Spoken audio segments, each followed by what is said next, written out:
మీ నుండి మాత్రమే ఈ అభిప్రాయం వింటున్నా. బహుశా ఇది రేపు నాకు మీరు చెప్పేది ఏదైతుందో అంటే ఈ రకంగా జంపన రాజకీయాలను తొలగించే కుట్ర జరుగుతుందని భావిస్తున్నా. ఎందుకంటే సత్యం వేరు, విషయం వేరు. ఏనాడు కూడా నేను ఏ బీజేపీ రాజకీయాలకు నేను సపోర్ట్ చేసిన చరిత్ర 1% కాదు కదా, అందులో ఏమీ లేదు. ఇది ఒక అబద్ధ మోసపూరిత కట్టుకథని చెప్తా. రెండోది, బీజేపీ రాజకీయాలు నేను ఏమి విమర్శించినది అంటే వాళ్ళు చెప్పినట్టుగా నేను లేకపోతే అదంటే నేను చేయగలిగింది లేదు. లేదో నేను చెప్తాను. నేను తప్పనిసరిగా ఏది వదిలిపెట్టాను. నేను అంటే వాళ్ళ అవసరాలకు నేను మద్దతు చేయకపోతే నువ్వు మాట్లాడుతున్నావు అంటే నీ రాజకీయాలకు నేను సపోర్ట్ చేయను. నీ రాజకీయాలు చేయను, బీజేపీకి చేయను. ఏ రాజకీయ పార్టీకి నేను వచ్చినప్పటి నుంచి కూడా ఏ రాజకీయ పార్టీలో చేరలే, ఏ రాజకీయ పార్టీతో నాకు సంబంధాలు లేవు. అందరితోటి జనరల్గా బీజేపీ వాళ్ళు కలిసారు, కాంగ్రెస్ వాళ్ళు కలిసారు, బీఆర్ఎస్ వాళ్ళు కలిసారు. అంటే బీజేపీ వాళ్ళు తక్కువ నాకు కలిసింది. నా ఫేస్బుక్ ఉన్నారు, వాట్సాప్ గ్రూపులు ఉన్నారు, మంచి మిత్రులను, నన్ను మంచిగా గుర్తించే మిత్రులు ఉన్నారు. వాళ్ళు కూడా కొంతమంది మంచి వ్యక్తులు ఉన్నారు. అంటే మంచి వ్యక్తులు కొంతమంది కాంగ్రెస్లో కూడా ఉన్నారు. కాబట్టి ఎవరైతే మిత్రులుగా ఉన్నారో వాళ్ళందరితో నేను మాట్లాడతా. నేనే తప్పు పట్టట్లేదు, అది తప్పు కాదది. కాబట్టి ఈ విమర్శకి ఏంటంటే అర్థం లేని విమర్శ. రానున్న కాలంలో కూడా మీ సాంకేతికతతో నేను ఎదుర్కోబోతున్నా. మంచిది, వెల్కమ్ చేస్తా. ఇలాంటి విమర్శలన్నిటికీ చివరిదాకా నేను సిద్ధంగా ఉంటా. మీరు చెప్పండి, ఒకప్పుడు ఈ సాయుధ పోరాటాల ద్వారా, తుపాకుల ద్వారా గ్రామాలలో ఉన్నటువంటి భూస్వామ్య వ్యవస్థను నిర్వీర్యం చేసి ఆ భూస్వాములను పట్టణాలకు పారదోలడంలో కీలక పాత్ర పోషించారు. ఆ క్రమంలో మీరు కూడా మావోయిస్టులలో దానికి ప్రేరేపణ అయ్యి లేదా మీరు స్ఫూర్తి పొంది వెళ్ళిండ్రు. మీరు వ్యక్తిగతంగా చెప్పండి, మీకు ఆ తృప్తి ఎంతవరకు ఉంది? మీరు అనుభవించినటువంటి కష్టాలేంటి? మీరు సాధించిన విజయాలేంటి? నేను చాలా తృప్తి పొందిన. నేను ఘంటాపదంగా చెప్తాను. చెప్పడానికి సిగ్గుపడటం లేదు, చెప్పడానికి భయపడటం లేదు. నేను చరిత్ర చెప్తాను. నేను ఎప్పుడైనా నేను దాచుకోను. ఆ చరిత్ర గొప్ప చరిత్ర. భూస్వాములకు వ్యతిరేకంగా పోరాడింది, ఫారెస్ట్ అధికారులకు వ్యతిరేకంగా పోరాడింది, సారా కాంట్రాక్టర్లకు వ్యతిరేకంగా పోరాడింది, తునికా కాంట్రాక్టర్లకు వ్యతిరేకంగా, అనేక మంది కాంట్రాక్టర్ల యొక్క దోపిడీకి వ్యతిరేకంగా, భూస్వాములకు వ్యతిరేకంగా, పెట్టుబడిదారులకు వ్యతిరేకంగా కూడా పోరాడింది.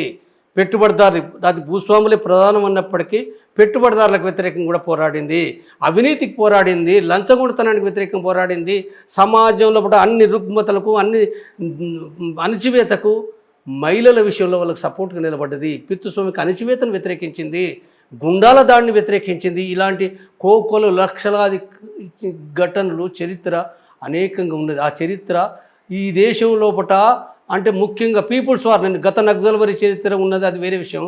నేను పీపుల్స్ వార్ చరిత్ర పూర్తిగా అంటే దాదాపు దాని యొక్క సారాంశం, ప్రతి విషయం నాకు అది అవగాహన ఉన్నది, అనుభవం ఉంది. నేను స్పష్టంగా దాని చరిత్ర, హింసల చరిత్ర పక్కకు పెడదాం, అదొక చరిత్ర, అది వేరే. కానీ ప్రజల కోసం పోరాడిన చరిత్ర ఈ హైదరాబాద్లో ఉంది, వరంగల్లో ఉంది, ఆంధ్రలో ఉంది, గుంటూరులో ఉంది, అనేక ఈ మొత్తం ఆంధ్రప్రదేశ్లో ఉంది. అది పరుచుకొని ఉన్నది, అది తుడిచివేయలేవు. చరిత్రను తుడిచివేయడం ఎవరి తరం కాదు. అది లిఖిత రూపంలో ఉంది. అది అనేక రకాలుగా తుడిచివేయలేము. ఒకనాడు చార్వాకుల చరిత్ర రాయబడని చరిత్ర ఇవాళ తవ్వుతున్నారు. ఇవాళ దాని వారసులు చార్వాకుల చరిత్ర కంచి ఈ దేశంలో పుట ఈ వర్ణ వ్యవస్థ వ్యతిరేకంగా పోరాడిన చరిత్ర ఉన్నదనే విషయం మనం మర్చిపోకూడదు. ఆ తర్వాత నేను మళ్ళీ చెప్తున్నా, భగత్ సింగ్ ఆనాడు అతి కొద్ది మంది కానీ భగత్ సింగ్ను ఉరిదీసినప్పటికీ ఆయన చరిత్రను తుడిచివేయలేరు, సాధ్యం కాదు. కానీ ఇవాళ మావోయిస్టు పార్టీ చరిత్ర నువ్వేమి తుడిచేస్తావు? ఎవరు తుడిచేస్తాడు? ఎవడు తుడిచివేయలేడు? ఎవడు కూడా వాళ్ళు చనిపోయినా, నేను చెప్తున్నా, నువ్వు లక్షల బలగాలు పెట్టి చంపినా మావోయిస్టు పార్టీ చరిత్రను అది ఏదైతుందో అది తుడిచివేయలేరు. కాబట్టి ఆ చరిత్ర మళ్ళీ ఈ దేశ ప్రజలకు వస్తుంది. అయితే ఆ హింస వేరది. ఇవాళ నేనేం చెప్తున్నంటే, హింస ఇవాళ నేను స్పష్టంగా చెప్తున్నాను, నేను వాళ్ళకు కూడా చెప్తున్నాను, నేను మిత్రపూర్వకంగా చెప్తున్నాను. నేను ఆ పార్టీలో లేను, నాకు శత్రువులు కాదు. నేను మిత్రపూర్వకంగా ఎవరికైనా చెప్పడం తప్పనిసరిగా చెప్తాను. వాళ్ళు ఏదో అంటారని నేను భయపడను, నేనేం తప్పు చేయటం లేదు. కాబట్టి నేను చెప్పేది ఏంటంటే, ఇది ఆలోచించడం చెప్తున్నా. అయితే వాళ్ళ పోరాట చరిత్ర, వాళ్ళ సిద్ధాంతం ఏదైతుందో, సమానత్వం, నేను చెప్పేది మళ్ళీ చెప్తున్న సమానత్వం, ప్రజాస్వామ్యం, నిజమైన ప్రజాస్వామ్యం కోసం వాళ్ళు రావాలని ఏదైతుందో ఇది సరైంది.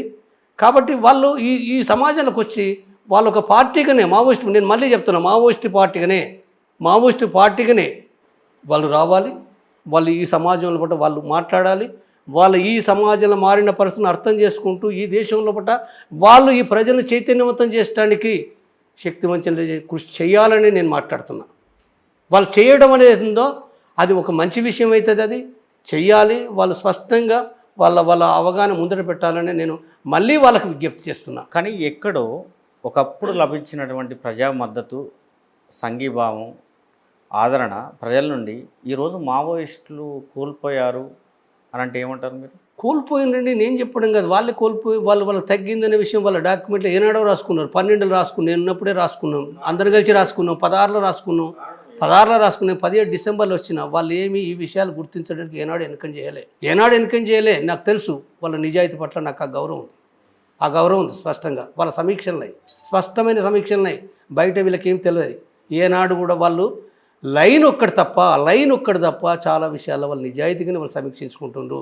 రూపేష్ మాట్లాడింది కూడా అర్థం చేసుకుంటే ఆ కాంగ్రెస్ నాయకులు చంపిన దానిపైన కూడా వాళ్ళు ఎంత పాశ్చాత్యాపం మాట్లాడారు. మేము అనుకోలేదు, జరిగింది మా మిస్టేక్ అని చెప్పిండు. వాళ్ళు ఏనాడో ఇవ్వాలి కాదు, ఏనాడో సమీక్షించుకున్నారు. దాన్ని మళ్ళీ ఆయన చెప్పిండు. అంటే కాంగ్రెస్ పార్టీ అనేది కాదు, అంటే ఆ దృష్టి పెట్టుకున్న ఆనాడు జరిగిన పరిణామం అని చెప్పిండు.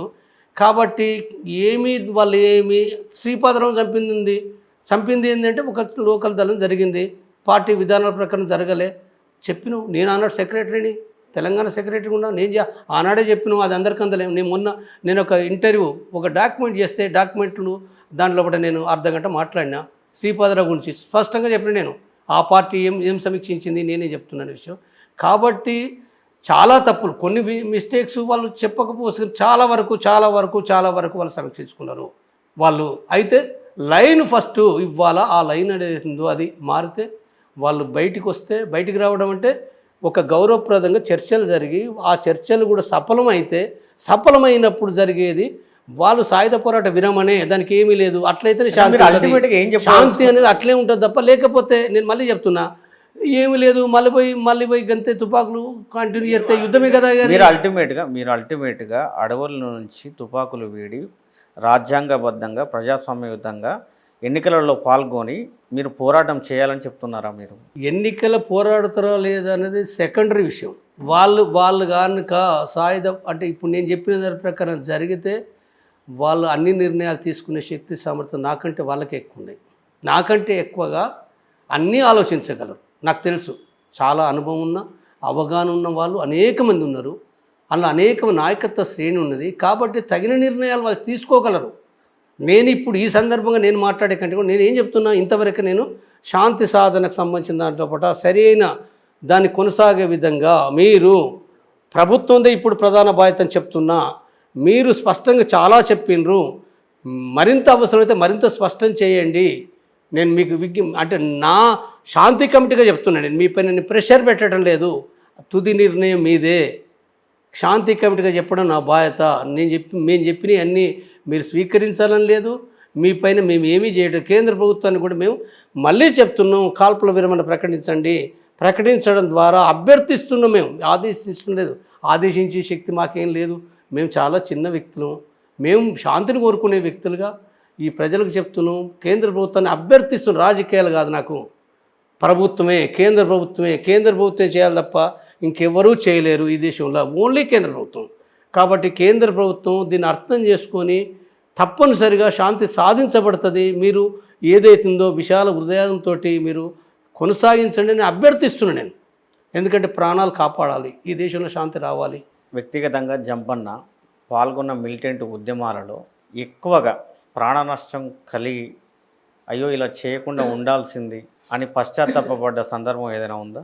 మేము చాలా సమీక్షించుకున్నాం. కాకతీయ ఘటన జరిగింది వేరే, అది తప్పని ఎన్నడో సమీక్షించుకున్నాం. కాకతీయ రైలు భోగి పార్టీ చేయలే, కొంతమంది వ్యక్తులు రైలు భోగి పేల్చిన విషయంలో కూడా అది తప్పు జరిగింది అనేది పార్టీ నిర్ణయం కాదు. అది వ్యక్తులు వందల వేల లక్షలాది మంది ఉన్నప్పుడు వాళ్ళకు కొంత అర్థమై తప్ప ఎన్కౌంటర్లు నిరసనగా వాళ్ళు పోయి దానికి అదేదో చేసారు. కాకతీయ భోగిని చనిపోయారు, చాలా బాధపడ్డారు. సరైనది కాదు, ఇది ఎవరు చేసారు, ఇది తప్పు అని చెప్పి ఖండించినాం.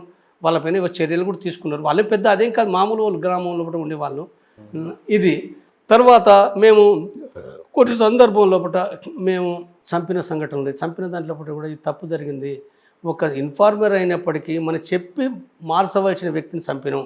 కొంతమంది ఇన్ఫార్మర్లు చంపిన వాళ్ళలో ఎవరున్నారు? అట్లా చంపిన వాళ్ళలో చాలా మంది ఉన్నారు. ఇప్పుడు పేర్లు నాకు అంతమంది పేర్లు ఏమి ఉంటాయి, అవన్నీ ఎంతమందిని చంపుంటారు? నేనా వ్యక్తిగతంగానా వ్యక్తిగతంగా నేను ఎక్కడ కూడా నేను స్వయంగా చంపినా ఏమీ లేవు. నేను స్వయంగా కానీ నేను ఒక నాయకత్వం వహిస్తాను కదా, ఆ మొత్తం లోపల కూడా నాయకత్వం వహిస్తాం కాబట్టి ఎవరు చంపినా చంపినట్టే, ఎవరు చంపినా అన్నిటికీ ఉంటుంది. దాని బాధ్యత వహిస్తాం కాబట్టి అంటే అనేకంగా ఉంటాయి. అయితే నేను నాయకత్వం వహించిన దాదాపు ఎక్కడ కూడా నేను మిస్టేక్ చేయాలి, దానికి పరోక్షంగా కారణం అవుతాం. కానీ నేను ఎక్కడ అంటే ఆ విధానాల ప్రకారంగా చంపిన అది కూడా హత్యే కదంటే హత్యే. నేను ఇప్పటికీ అంటాను కదా, ఆ విధానాల ప్రకారంగా చేసింది నువ్వు నిజమైన ఇన్ఫార్మరే కాను, నిజంగా చంపాలని అనుకున్నా, ఆ విధాన ప్రకారం అనుకున్నా, ఇప్పుడు నేను మాట్లాడుతున్న ప్రకారం తప్పవుతుంది కదా. ఆ తప్పుకి కారణం ఎక్కడ ఉందని అంటే ఆ యుద్ధంలో ఉంది. ఆ యుద్ధం ఎందుకు ఉందనంటే మళ్ళీ పాత చరిత్ర బల భూస్వామి దోపిడీ లింక్ ఉంది. కానీ ఇవాళ పరిస్థితులు మారినప్పుడు ఆ పార్టీ దాంట్లో తప్పేం లేదు, గౌరవప్రదంగా ఆ పార్టీని ఆహ్వానించాలి. అది చేయడమే మంచిది.